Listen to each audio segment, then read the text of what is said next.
Guys, I just read it through a 10 to 15 minute podcast that I'm doing, my solo podcast, and I didn't press record. But this time I pressed record, so what up, y'all? Today's episode is brought to you by RVFix. Let's walk through a quick scenario. You're on your RV trip that you've been planning for months, and bam, something goes wrong. Slide won't move, fridge quits, the power's out. Now, instead of cracking open a cold one, it's fixing time. Total buzzkill, right? That's where RVFix comes in. Call 1-844-66-RVFix and get connected via video call with a master RV technician. No middlemen, no dealership runaround, just real help, fast. And over 40% of these issues are fixed on the first phone call. If it's more serious, we've got you. We'll order parts and get warranty approval within hours, not weeks.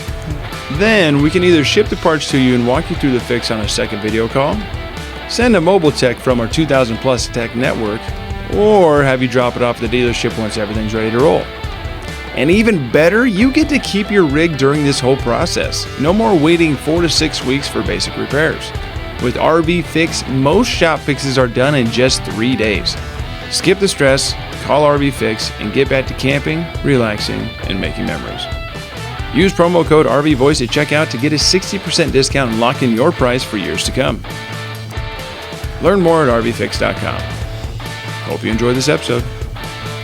Welcome to another episode of the RV Voice. Today is my first solo episode. Anyway, guys, camping season right around the corner. If not, it's finally time in certain states. That being said, your RV might have been tucked away in storage, or it's been parked in the driveway under a foot of snow, but the open road is calling, so it's time to get that thing ready. So before you do this, guys, enjoy the campfire, scenic drives, whatever it may be. Let's talk about one thing that will make or break your first trip of the year: getting your RV road ready.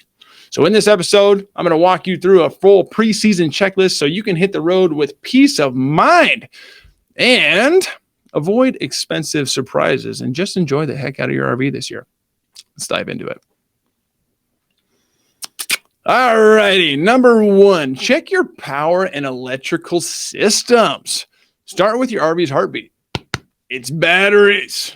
If you remove them for the winter storage, now's the time to reinstall them. If they stayed in the rig, check for corrosion on the terminals, top off the water if they're lead acid, and charge them fully. So if they're not lead acid, obviously you don't need to do that lithium ions. Just charge those things. Get them up to peak performance. All right, plug your rig into shore power and test all the lights. That's interior, exterior brakes, and turn signals. And fire up the generator if you got one. Check its oil and fuel levels and run it for a bit under a load to make sure it's ready for when you need it while camping.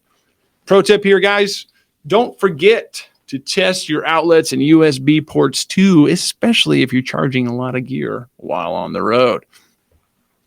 All right, number two, inspect and sanitize the water system. Your water system's been sleeping all winter, so give it a wake-up call. Start by flushing out the RV antifreeze if you did winterize.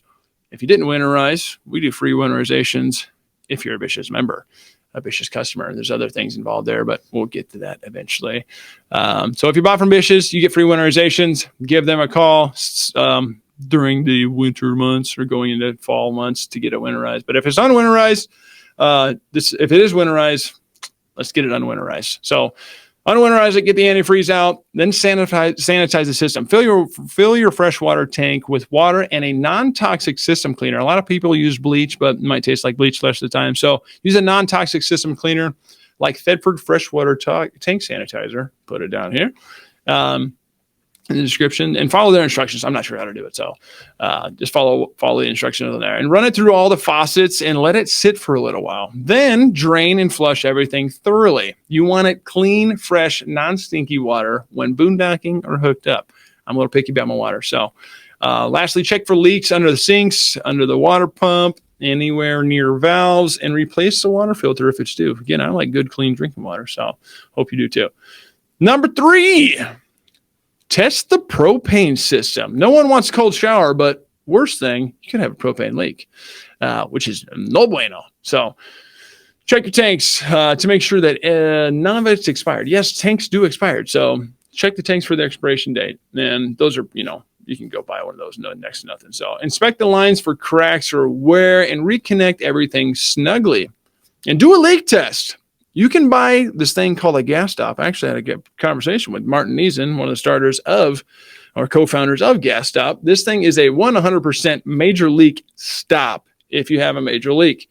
But you can also do minor leak tests with it as well. So check out my video with Gas Stop, and they have other good videos out there, but he explains why you should have one, and you should just buy one anyway because it's a major safety concern when it comes to propane, because propane goes boom real fast. If so facto, it's leaking harshly. So you can also test suspect areas with soapy water, just like, dipping a tire or anything, looking for a leak. But there's also propane leak detector spray.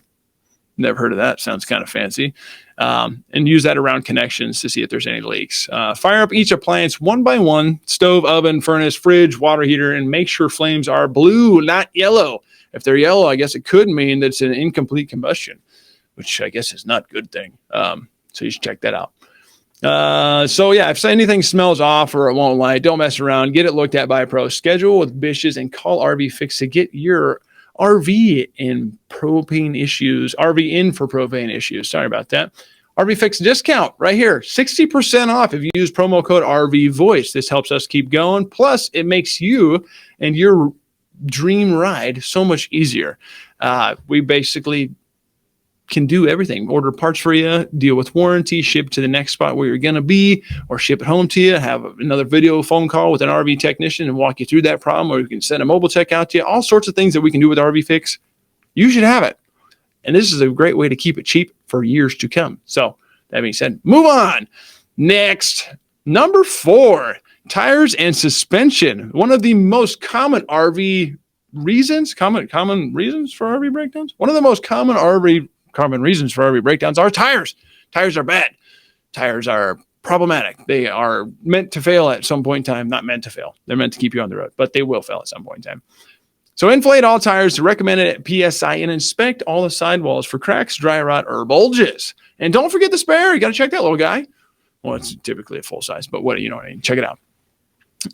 If your rig has sat for months, flat spots could have developed, which is no good. So roll it forward or backward and inspect again to see if there's any flat spots. Also check the tread depth and torque all the lug nuts. If you don't know what the torque specs are, there's probably a standard for certain sizes and lengths. I'm guessing it's going to be around 130 or so. That's just shooting from the hip because I know a couple things. But anyway, also give your suspension, brakes, and wheel bearings a quick look, or better yet, schedule a quick maintenance check if it's been a long time. Again, call RVFix to schedule a check with one of our techs and drop it off at one of our locations. So that being said, number 5, interior systems and safety equipment. Test every single safety device, your smoke detector, carbon monoxide detector, and propane detector. These things could literally save your life. And change batteries and press the test buttons. Yes, they're annoying, but it's good to know that they're working.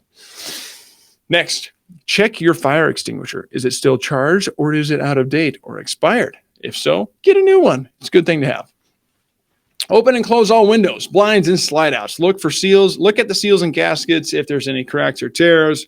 Roll out the awning to check for mildew or holes. Lubricate hinges and moving parts while you're at it. And also make sure that your entry steps are sturdy and your grab handles are tight. Because if you were to fall like that, I mean, I'm 31, going to be 32. By the time you see this, I'll probably be 32. You could hurt yourself. And recovery is not near as fast the older you get. I know this slowly but surely. It's getting worse and worse. Number 6, give it a deep clean and look for damage, right? So give the outside a good wash. And as you go, keep an eye out for any signs of leaks, especially on the roof and around the vents. Get on the roof if it's walkable, please. If it's walkable, you can get on the roof. There are roofs that are technically not walkable, so be safe. But inspect for bubbling or cracks on that. And proceed with caution. Again, be safe. On the inside, vacuum. Wipe down all the surfaces and check for signs of rodents or pest droppings, chewed wires, nests, all that. Open the fridge and pantry. Are there any leftover crumbs? Time to clean those out so you don't invite wildlife into your trip, especially in the Midwest. There's a lot of mice. Mice are a pain in the buttocks. Don't want them. Pro tip here on this. Pro tip. You should leave your fridge open when it's not in use. Even on those, like, hey, I went on this trip for, the weekend, open that thing up, let it air dry, because otherwise, if you have moisture and heat, that's where mold and smells come around.